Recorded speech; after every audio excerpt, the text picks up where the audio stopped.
11 सितंबर 2001 को जब आतंकवादी संगठन अल कायदा ने अमेरिका के वर्ल्ड ट्रेड सेंटर पर हमला किया था, तब अल कायदा और ओसामा बिन लादेन अफगानिस्तान की जमीन से ही ऑपरेट करते थे। और यही वजह है कि जिस तालिबान को अमेरिका ने पाल पोस कर बड़ा किया, पैसा दिया, हथियार दिया, उसी तालिबान के खिलाफ उसने युद्ध छेड़ दिया, उसी अल कायदा के खिलाफ युद्ध छेड़ दिया। और फिर यह संघर्ष 20 साल तक चला। अमेरिका ने यह युद्ध इसलिए छेड़ा क्योंकि अब तक तो अमेरिका दुनिया भर के देशों में आतंकवाद को फैलाने में मदद कर रहा था, क्योंकि उसका अपना नुकसान नहीं हो रहा था, उसकी आग उसके अपने दामन तक नहीं पहुंची थी। लेकिन 9/11 जब हुआ तो इसकी आग अमेरिका तक पहुंच गई, अमेरिकी लोग मरने लगे और हजारों लोग तब उसमें मारे गए थे। तब अमेरिका ने यह फैसला किया कि अब वो इन्हें नहीं छोड़ेगा और तब वहां से यह दुश्मनी हुई। लेकिन इतिहास ने एक बार फिर खुद को दोहराया और सोवियत संघ की तरह अमेरिका को भी बिना कुछ हासिल किए अफगानिस्तान से चोरों की तरह, कायरों की तरह अपनी सेना को वापस बुलाना पड़ा। सोचिए, ये बड़े बड़े देश कैसे अपने हितों के लिए ऐसे देशों को क्रूरता की आग में झोंक देते हैं, और जैसे ही इन्हें लगता है कि अब इनका मकसद पूरा हो गया, इनके लिए वहां कुछ बचा नहीं, तो ये वापस उसी तरह लौट जाते हैं, पीठ दिखाकर चोरों की तरह वहां से निकल जाते हैं। और कई बार इसे डिप्लोमेसी का नाम दिया जाता है, कई बार इसे विदेश नीति का नाम दिया जाता है, अंग्रेजी भाषा में बड़े बड़े बयान दिए जाते हैं। और ये सारे नेता, चाहे वो अमेरिकी नेता हो, चाहे वो रशिया के नेता हो, चाहे दूसरे नेता हो, इतनी सुंदर भाषा में अपने बयान दुनिया को के सामने अपने स्टेटमेंट्स देते हैं कि वो इसे भी जस्टिफाई कर देते हैं। और इसके लिए भी वो कहते हैं कि ये सब वो मानवता के लिए कर रहे हैं। अफगानिस्तान के इन हालात के लिए सबसे ज्यादा आलोचना अमेरिका की हो रही है, क्योंकि इस बार सबसे बड़ी जिम्मेदारी उसी की है और उसने चुपचाप रातों रात चोरों की तरह अपने सैनिकों को अफगानिस्तान से वापस बुला लिया और करोड़ों लोगों को मरने के लिए छोड़ दिया। इसलिए आज हम अमेरिका के चरित्र के बारे में भी आपको बताएंगे और आज पूरी दुनिया को यह समझना होगा कि वो अमेरिका को सुपर पावर समझना बंद करे, ह्यूमन राइट्स का चैंपियन समझना बंद करे। अमेरिका खुद को दुनिया में लोकतंत्र और मानव अधिकारों का चैंपियन कहता है और इसी छवि को मजबूत करने के लिए उसने न जाने कितने देशों में युद्ध करवाए, युद्ध लड़े, अपनी सेना को वहां भेजा और उन देशों को हमेशा के लिए बर्बाद कर दिया मानवता के नाम पर।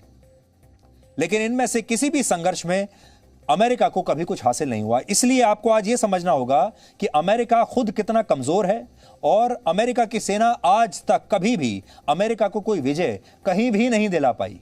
और फिर भी अमेरिका अपने आप को सुपर पावर कहता है। यह सिर्फ शब्दों का खेल है, सॉफ्ट पावर का खेल है। हॉलीवुड की सुपर हीरोज फिल्में बना बनाकर उसने पूरी दुनिया को यह यकीन दिला दिया कि वही सुपर पावर है। असल में अमेरिका अंदर से बहुत कमजोर है। उदाहरण देखिए, वर्ष 1950 के कोरियन वॉर यानी कोरियाई युद्ध में जब सोवियत संघ और चीन ने उत्तर कोरिया की कम्युनिस्ट ताकतों का साथ दिया, तो अमेरिका ने इसके खिलाफ दक्षिण कोरिया के समर्थन का ऐलान कर दिया। तो ये देश नॉर्थ कोरिया का समर्थन में आ गए और अमेरिका ने दक्षिण कोरिया का समर्थन किया। कम्युनिस्ट ताकतों के खिलाफ अमेरिका ने अपनी सेना को वहां भेज दिया और यह युद्ध लगभग 3 साल तक चला और इसमें अमेरिकी सेना के 36,574 सैनिक मारे गए। सोचिए, लगभग 37,000 सैनिक 3 साल में मारे गए अमेरिका के, जबकि वो ये दावा करता है कि उसकी सेना सर्वश्रेष्ठ है। इस युद्ध पर अमेरिका ने उस समय $400 बिलियन, आज के हिसाब से 29 लाख करोड़ रुपए खर्च किए थे। लेकिन इसके बावजूद इस युद्ध से अमेरिका को कुछ हासिल नहीं हुआ, अमेरिका इसमें जीत नहीं पाया। अमेरिका ने जो गलती कोरिया में की, वही गलती उसने फिर से दोहराई, इस बार वियतनाम में। वियतनाम को गृह युद्ध से बाहर निकालने और वहां की कम्युनिस्ट ताकतों को उखाड़ फेंकने के लिए उसने 1965 में एक बार फिर अपने सैनिकों को, अपनी सेना को वियतनाम में उतार दिया। लगभग 8 वर्षों तक वियतनाम में युद्ध चला, जिसमें अमेरिका के लगभग 60,000 सैनिक मारे गए। आप सोचिए, 60,000 सैनिक अमेरिका के मारे गए वियतनाम में। इस युद्ध पर उसने कोरियाई युद्ध के मुकाबले दोगुना पैसा खर्च किया। यह था $850 बिलियन, यानी आज के हिसाब से 64 लाख करोड़ रुपए। अपने हजारों सैनिकों और लाखों करोड़ों रुपए बर्बाद करने के बाद भी अमेरिका को वियतनाम में कुछ हासिल नहीं हुआ। यह उसकी दूसरी नाकामयाबी थी। बड़ी बात यह है कि अफगानिस्तान की तरह वियतनाम युद्ध में भी अमेरिका दक्षिण वियतनाम के लोगों को मरने के लिए छोड़कर ऐसे ही भाग गया था। यह बात 1973 की है। लेकिन जब 1975 में दक्षिण वियतनाम पर कम्युनिस्ट ताकतों ने कब्जा किया, तो जिस तरह से आज काबुल में अमेरिका ने अपने नागरिकों को एयरलिफ्ट किया, ठीक वैसे ही साइगॉन में उसने अपनी इंटेलिजेंस एजेंसी CIA के अधिकारियों को ऐसे ही एयरलिफ्ट किया था। इसलिए बहुत सारे लोग ये कह रहे हैं कि काबुल में जब उन्होंने ये तस्वीरें देखी तो ये उन्हें साइगॉन की याद दिलाता है, क्योंकि जैसे कहते हैं अंग्रेजी में हिस्ट्री रिपीट्स इटसेल्फ, हिंदी में कहते हैं इतिहास अपने आप को दोहराता है। साइगॉन से भी ऐसे ही ये चोरी छिपे भागे थे और अब काबुल से भी ऐसे ही भागे हैं एयरलिफ्ट करके अपने लोगों को। बड़ी बात यह है जो आपको बहुत दिलचस्प लगेगा, अमेरिकी दूतावास में अमेरिका के लगभग 3000 लोग अभी वहां पर मौजूद हैं और उन 3000 लोगों को काबुल से निकालने के लिए अमेरिका ने अपने 6000 सैनिक इस समय काबुल में तैनात करके रखे हैं, जिन्होंने काबुल के एयरपोर्ट पर भी अभी कब्जा कर रखा है। अपने 3000 लोगों के लिए 6000 सैनिक उतारे हुए हैं अमेरिका ने इस समय अफगानिस्तान में। लेकिन अफगानिस्तान के इन लोगों के लिए वो कुछ नहीं कर रहे, बल्कि उन्हें गोली से मार रहे हैं। अमेरिका ने इराक में भी युद्ध लड़ा इसके बाद, और यह युद्ध भी लगभग 7.5 वर्षों तक चला। इस युद्ध पर अमेरिका ने लगभग $1 ट्रिलियन यानी आज के हिसाब से 76 लाख करोड़ रुपए खर्च किए। लेकिन इसके बावजूद अमेरिका अपने मकसद में कामयाब नहीं हुआ। अमेरिका ने कहा था कि सद्दाम हुसैन के पास केमिकल वेपन्स हैं और उन्हें पता चल गया है, इसलिए उन्होंने इराक पर हमला कर दिया। अमेरिका चाहता था कि इराक गृह युद्ध के दौर से बाहर निकले, वहां लोकतांत्रिक तरीके से चुनी गई सरकार का शासन हो। और आज भी इराक में सरकार तो है, लेकिन यह देश आज भी गृह युद्ध से संघर्ष कर रहा है। आप सब जानते हैं इस समय इराक की क्या हालत है, और आप सब ये भी जानते हैं कि इतना सब करने के बाद भी अमेरिका को वहां से कभी भी कोई केमिकल वेपन मिला ही नहीं। ये अलग बात है कि उसने सद्दाम हुसैन को भी फांसी पर चढ़ा दिया, लेकिन केमिकल वेपन्स नहीं मिले। और इस देश के कई हिस्सों पर आज भी ISIS जैसे आतंकवादी संगठनों का प्रभाव है, और अमेरिका ISIS का कुछ नहीं बिगाड़ पाया। तो इसलिए समझ लीजिए, ना अल-कायदा का कुछ बिगाड़ पाया, ना ISIS का बिगाड़ पाया, ना सीरिया में कुछ कर पाया, ना अफगानिस्तान में कुछ कर पाया। इराक युद्ध की तरह खाड़ी युद्ध में भी अमेरिका ने खुद को एक वर्ल्ड चैंपियन की तरह पेश करने की कोशिश की।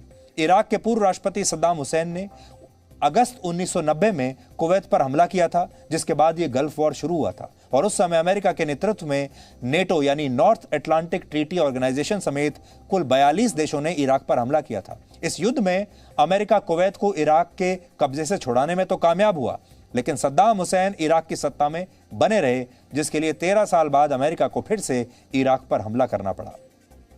इस गल्फ वॉर में अमेरिका के 383 सैनिक मारे गए थे, और उसने इस युद्ध पर भी $116 बिलियन यानी 9 लाख करोड़ रुपए खर्च किए। नतीजा बाकी युद्ध और संघर्षों की तरह ही रहा, और अमेरिका को ज्यादा कुछ हासिल नहीं हुआ। समझने वाली बात यह है कि अमेरिका दूसरे देशों में उनके आंतरिक मामलों में दखल देकर युद्ध तो शुरू कर देता है, क्योंकि वो हथियारों का भी तो सबसे बड़ा सौदागर है, लेकिन वो इसे कभी भी अंतिम रूप दे नहीं पाता। जहां उसे लगता है कि अब उसके लिए कुछ बचा नहीं, तो वो उस देश से भाग जाता है, जैसा उसने आज अफगानिस्तान में किया है। अफगानिस्तान में 20 वर्षों तक अमेरिका की सेना तैनात रही। इस दौरान उसने $910 बिलियन यानी 68 लाख रुपए बर्बाद किए 20 साल में, और इसके बावजूद वो बुरी तरह से फेल हुआ। हजारों सैनिक उनके इस दौरान मारे गए। इतिहास की किताबों में अगर आप इन सभी युद्धों के बारे में पढ़ेंगे तो आपको ऐसा लगेगा कि लोकतंत्र और मानव अधिकारों को बचाने में अमेरिका ने एक जिम्मेदार देश की भूमिका निभाई है, क्योंकि इतिहास में, किताबों में उसने ऐसा ही आपके सामने छवि पेश करने की कोशिश की है। लेकिन अगर आप इनका विश्लेषण करेंगे तो आपको समझ में आएगा कि अमेरिका ने अपने फायदे और अपनी विदेश नीति को साधने के लिए ये सारे युद्ध लड़े, और अपने हितों को पूरा करने के बाद वो इन देशों को उनके हाल पर छोड़कर वापस चला गया। जो लोग अमेरिका के चरित्र को अच्छी तरह से समझते हैं, उन्हें कोई हैरानी नहीं हुई जब अमेरिका के सैनिक रातों रात यहां से भाग गए। एक और बात आपको बताना चाहते हैं, जो पश्चिमी मीडिया है उस पर अमेरिका का इतना जबरदस्त कंट्रोल है कि आपने आज अफगानिस्तान की बहुत सारी तस्वीरें तो देख ली होंगी, लेकिन अमेरिका की चुपचाप अमेरिकी सेना की भागते हुए तस्वीर आपने नहीं देखी होगी। ना तो किसी मीडिया ने उसे आपको दिखाने की कोशिश की, ना ही उसे कहीं रिलीज किया गया। आपको पता ही नहीं चला होगा कि अमेरिका के इतने हजारों सैनिक रातों रात चुपचाप अफगानिस्तान से कैसे भाग गए। ये तस्वीरें, ये वीडियो कहीं आए ही नहीं, क्योंकि अमेरिका ने इन्हें आपके सामने आने नहीं दिया। इतना जबरदस्त नियंत्रण वो रखता है मीडिया पर। अमेरिका ने अफगानिस्तान से न सिर्फ अपनी सेना को वापस बुलाया, बल्कि तालिबान को समझने में भी उसने भूल की। उसकी समझ बहुत कच्ची थी। इसी साल 8 जुलाई को अमेरिका के राष्ट्रपति जो बाइडेन ने एक सवाल के जवाब में कहा था कि तालिबान के 75,000 आतंकवादी अफगानिस्तान की सेना के 3 लाख जवानों का मुकाबला नहीं कर पाएंगे और हालात तालिबान के पक्ष में कभी नहीं जाएंगे। लेकिन अमेरिका बिल्कुल गलत साबित हुआ और तालिबान ने सभी अमेरिकी सैनिकों की वापसी से पहले ही काबुल पर कब्जा कर लिया। इससे पता चलता है कि अमेरिका भी अफगानिस्तान और उसके लोगों के बारे में कुछ नहीं सोच रहा और उसकी अपनी समझ कितनी कच्ची है, उसकी अपनी समझ, उसके इंटेलिजेंस इनपुट्स कितने कच्चे हैं, क्योंकि वो ये सोचता रहा कि अभी भी 90 दिन लग जाएंगे तालिबान को, लेकिन 9 दिन लगे तालिबान को। और उस समय अमेरिका के राष्ट्रपति ने कैसे बचाव किया था अपने फैसले का, आज आपको उनके इस बयान पर हंसी आएगी। Is the Taliban takeover of Afghanistan now inevitable? No, it is not. Because you have the Afghan troops have 300,000 well equipped as any army in the world, and an air force against something like 75,000 Taliban. It is not inevitable. Your own intelligence community has assessed that the Afghan government will likely collapse. That is not true. Can you please clarify what they have told you about whether that will happen or not? That is not true. They did not reach that conclusion. So what is the level of confidence that they have that it will not collapse? The Afghan government and leadership has to come together. They clearly have the capacity to sustain the government in place. Do you see any parallels between this withdrawal and what happened in Vietnam with some people feeling... None whatsoever. Zero. What you had entire brigades breaking through the gates of our embassy. 6, if I'm not mistaken. The Taliban is not the North Vietnamese army. They're not remotely comparable in terms of capability. There's going to be no circumstance where you see people being lifted off the roof of a embassy of the United States from Afghanistan. It is not at all comparable. So the question now is, where do they go from here? That the jury is still out, but the likelihood there's going to be the Taliban overrunning everything and owning the whole country is highly unlikely.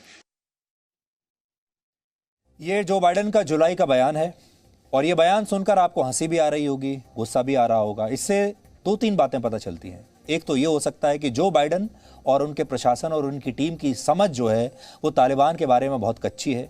उन्हें समझ में ही नहीं आया कि तालिबान और अफगानिस्तान में हो क्या रहा है। दूसरी बात ये हो सकती है कि वो साफ साफ झूठ बोल रहे हों और वो सब जानते हों, लेकिन उन्होंने मीडिया के सामने सफ़ेद झूठ बोला हो। क्योंकि आज जब आप उनका ये बयान सुनते हैं तो आपको लगेगा या तो उन्हें अंदाज़ा ही नहीं था और या फिर वो झूठ बोल रहे थे। लेकिन दोनों ही मामलों में नुकसान हुआ अफगानिस्तान की आम जनता का।